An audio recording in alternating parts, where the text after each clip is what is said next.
madaxweynaha jamhuuriyadda federaalka ee Soomaaliya mudane Maxamed Cabdilaahi Farmaajo waxa uu maanta warqadaha aqoonsiga danjiranimo ka gudoomay safiirka dalka Japan u fadhiyi doona dalkeena mudane Horiya Lioich. madaxweynaha ayaa si diiran u soo dhaweeyay safiirka kadib markii uu warqadaha aqoonsiga ka gudoomay.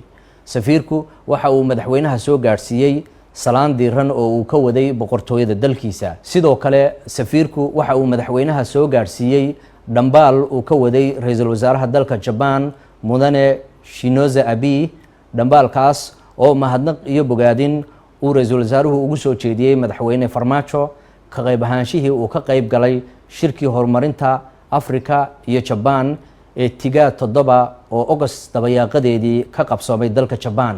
waxaa ra'iisul wasaaruhu dhambaalkiisaas ku xusay inay muhiim tahay in la fuliyo qorshihii wadajirka ahaa ee Soomaaliya iyo Japan ee 3 sano ee soo socda. danjire Horiya waxa uu xusay in dalkiisu uu qayb ka noqon doono horumarinta nabadgelyada iyo maalgashiga dalka Soomaaliya iyada oo dhawaan dalka Japan uu fulin doono qorshe ballaaran oo dib loogu qaabayn doono qaab dhismeedka magaalada Muqdisho. sidoo kale waxa uu qorshuhu yahay in dawladda Japan ay qayb ka noqoto qorshaha ballaaran ee dawladda federaalka ay wado kaas oo xal waara loogu heli doono dhibaatooyinka soo noqnoqday ee wabiyada Juba iyo Shabeelle iyada oo dhawaan dawladda Japan ay caawimo cunto ah dhaqso u gaarsiin doonto dadka ay dhibaatadu ka soo gaadhay waxyeelada fatahaadaha ee wabiyada.